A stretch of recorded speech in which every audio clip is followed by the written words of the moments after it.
On this week's LA Diaries, with friends like Matthew Perry's Who Needs Enemies, Catherine, the Princess of Wales, gets the Emily in Paris fashion stamp of approval, and Harry and Meghan's trip to Colombia. These are my LA Diaries.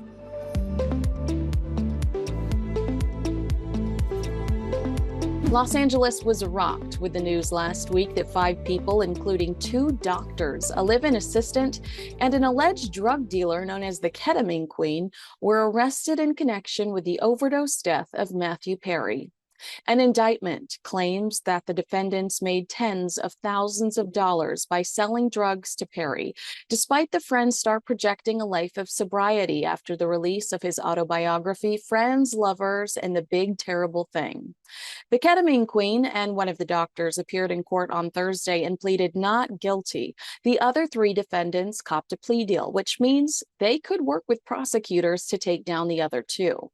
It was a months-long investigation that included multiple law enforcement agencies executing search warrants and seizing computers, phones, and other electronics to determine the trail that led to Matthew Perry. Legally, Matthew had been getting ketamine infusion therapy for anxiety and depression, but his last therapy session was a week and a half before his death, meaning the ketamine in his system was not doctor prescribed. In a press conference, officials described Perry's tragic descent into ketamine addiction, starting with him legally obtaining the drug through doctors before eventually falling prey to street vendors.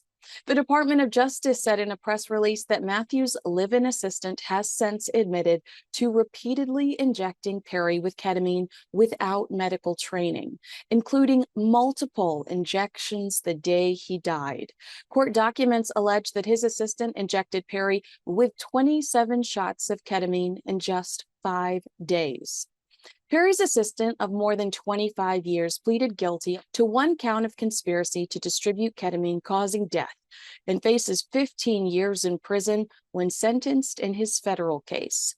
Shockingly, prosecutors say the 5 defendants preyed on Matthew's addictions, with the doctors even referring to him as a moron in texts where they discussed how to further exploit him. According to court records, after recognizing how desperate Perry was for the controlled substance, both doctors worked to charge the actor $2,000 for a vial of ketamine that cost $12. U.S. Attorney Martin Estrada told the media they knew what they were doing was risking great danger to Mr. Perry. They did it anyway. After news broke of his death, one defendant texted the other, "Delete all our messages." TMZ is reporting that both doctors still have their medical licenses and the ability to prescribe medication to any of their patients, despite the charges associated with Perry's death. And I know the term innocent until proven guilty, but one of the doctors has already agreed to enter a guilty plea. Next steps will see the 2 defendants that pled not guilty go to trial in October. They are facing max 120 years and life in prison. Sacre bleu!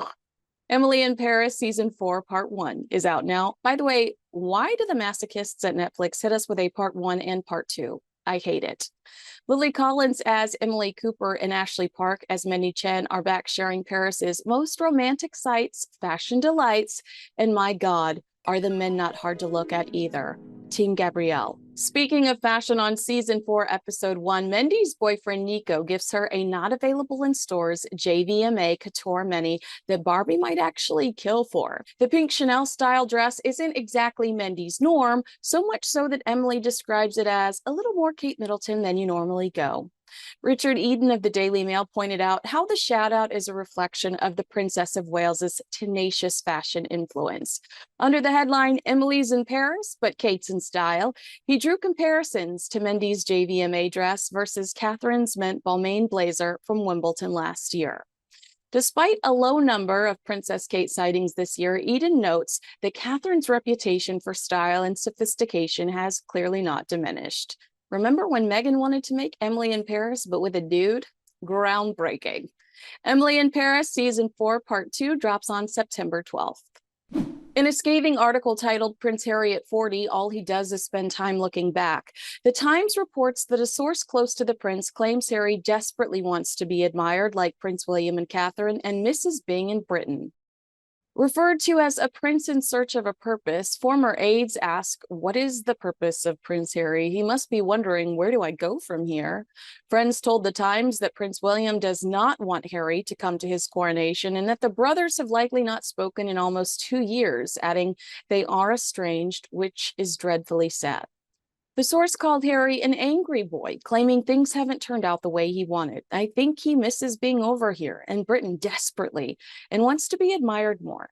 They said anyone who knows him feels he'd rather be top of the pops here with everyone loving him as they do William and Kate. Another fascinating detail from the piece was that Harry and Meghan did not attend a family briefing on the Queen's funeral the night before the service and were not sent the briefing notes until late that evening. This apparently wounded Harry. Harry and Meghan's private trip to Colombia is over, leaving commentators asking themselves, what the f*** was that? Here's the recap they want you to hear. On day one, after meeting with school children whose faces said hostage situation, Prince Harry and Meghan Markle enjoyed a show by Colombian folk dancers. They visited a school to talk to kids about the impact of social media, and they spoke at a summit on digital responsibility staged in association with the Archwell Foundation. Tax write-off! We also saw them meet with Colombia's Invictus Games team, tour rehabilitation facilities, and enjoy a seated volleyball game. They visited a music center. They participated in art classes, planted trees, and visited a class for children described as a social and emotional gym, which teaches students mental and physical exercises to balance their mental health and personal well-being. Lots of school children, lots of costume changes, lots of unnecessary snipers.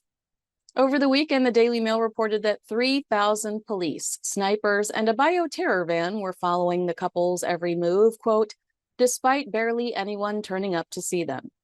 Similar to a presidential presence, there was a 14-car and police convoy. Also much debate online about the ballistic briefcase being used to protect the royal family quitters. The last time Meghan Markle saw so many firearms was in the 2015 film Antisocial that she's desperate for us to forget about. 25% on Rotten Tomatoes. There were Black Hawk helicopters and circling drones in the sky above their events. Similar to their Nigerian trip, the couple arrived approximately an hour late to some of the scheduled events, and they couldn't blame traffic considering the fact that roads nearby were blocked off just for them. Meghan Markle told an audience in Colombia, maybe your grandmother used to say it to you. If you don't have anything nice to say, don't say anything at all. The digital age has almost created a culture where if you don't have anything cruel to say, don't say anything at all. And that is fundamentally changing how we move through the world. If every time Meghan Markle used the word fundamentally was a drinking game, our livers would be shot. And if every time she told the dish soap story was a drinking game, well, we'd have our own wing at Betty Ford. This is a hot take coming from the couple that brought us Oprah, Spare, and Harry and Meghan, the reality show. We have seen such venom from Harry and Meghan over the last 3, almost 4 years. Personal attacks on Prince William's appearance, falsely accusing an anonymous member of the royal family of racism, all attacks designed to make Harry and Meghan look like the victims and underdogs taking on the monsters within the British royal family. Monsters that never responded with their own personal attacks, other than to say recollections may vary. Harry and Meghan have consistently displayed hurtful and selfish behavior. They aren't going to clean up their image that they built themselves during one trip to Colombia where they cling to poverty-stricken children while wearing tens of thousands of dollars worth of designer clothing and jewelry. One PR expert told News Nation that Harry and Meghan have to tread lightly when it comes to glamorous photos with the disadvantaged, saying they have to be careful. They will be taking pictures with underprivileged children. It's starting to look like poverty porn. The public is not stupid. Meghan Markle is not a modern-day Sally Struthers. I'd argue she has more in common with Amber Heard. But if you're curious as to what Meghan wore throughout her visit, it was the one aspect of the trip that was overly communicated about. Unlike a real royal tour, Harry and Meghan purposely excluded the media except for the chosen one, whose job it was to recap each event to media all over the world. The chosen one was an online reporter for fashion mag Harper's Bazaar. They filed a brief overview of each event for the masses, prioritizing Meghan's haute couture. Was this a humanitarian expedition or a fashion show? What it is a far cry from Harry and Meghan's 2020 pledge to engage with grassroots media organizations and young and up-and-coming journalists. Harper's Bazaar is 157 years old. America's first fashion magazine featuring celebrity interviews, dating and beauty tips, political coverage, and fashion editorials that showcase a range of products from couture to everyday items. So when Harry and Meghan tell you they're going to invite specialist media to specific events/engagements to give greater access to their cause-driven activities, widening the spectrum of news coverage, they're inviting a fashion magazine to cover Meghan's wardrobe. And when they promise to provide access to credible media outlets focused on objective news reporting to cover key moments and events, they mean fashion bloggers? Thoughts and prayers to People magazine, who have done their best to stay in Harry and Meghan's good graces for their exclusive access. It was People that accompanied Harry and Meghan on their trip to Nigeria. They're so busy writing People puff pieces for the Sussexes and royal rebuttals that I often wonder how many times From the Desk of Harry, the Duke of Sussex almost made it into the final copy, allegedly. But there's a completely separate ounce of ick when you remember that these two are trying to redeem themselves or resuscitate their public image, while two senior members of the royal family are battling cancer. Meghan said in Colombia that it doesn't matter where you live. It doesn't matter who you are. Either you personally or someone you know is a victim of what's happening online, and that's something we can actively work on every day to remedy. How are you working to remedy online accounts entirely branded around supporting the Sussexes, digitally abusing Catherine, the Princess of Wales, about her cancer diagnosis?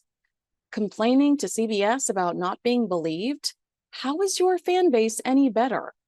Harry and Meghan's issues around rebranding themselves likely stem from inconsistency and a lack of authenticity. Is Meghan Markle the sweet girl that sat on the couch during the BBC engagement interview, the quirky girlfriend squatting on the Ellen show, sucking a baby bottle? Or is she the bitter and vindictive girl we saw displayed throughout the Oprah and Netflix interviews? I think the most sincere Meghan that we've seen was Meghan sitting one-on-one with Oprah Winfrey, accusing a member of the royal family of racism. I think that is who she is. I believe she is insecure and self-consumed and interprets everything as a personal slight against her, when 99.9% of the time, it isn't about her.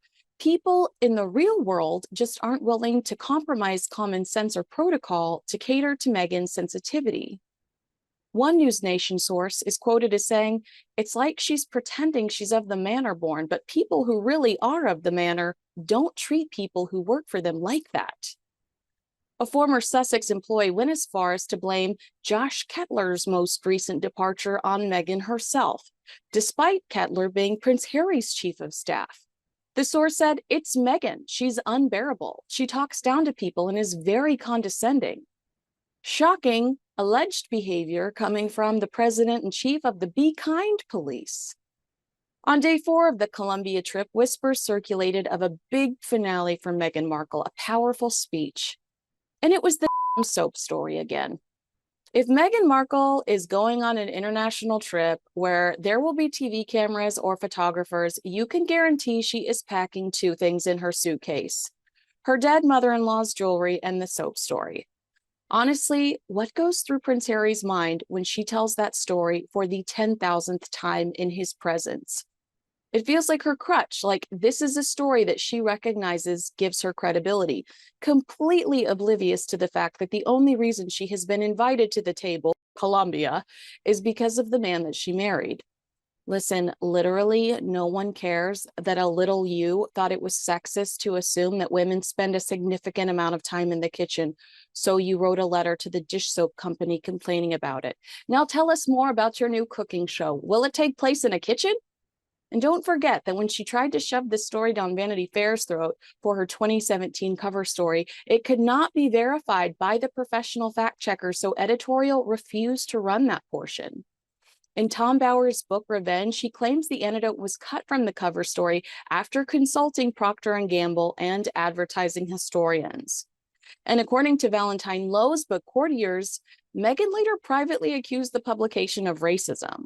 So Kate's in good company. Colombia's vice president told the media that she invited Meghan to the country after watching the couple's Netflix docuseries. Who's next? Joe Exotic, the Tiger King? Prior to their visit, some locals accused the government of manipulating the Sussexes, using them as props to distract from corruption and failures. The Telegraph's Victoria Ward reports that Colombia is not a country in which Harry and Meghan are well known.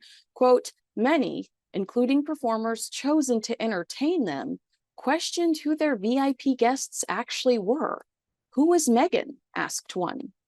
The Telegraph says local journalists admitted that their coverage of the tour had not generated much interest. One, who did not want to be identified, told the Telegraph that the country faced far more pressing problems.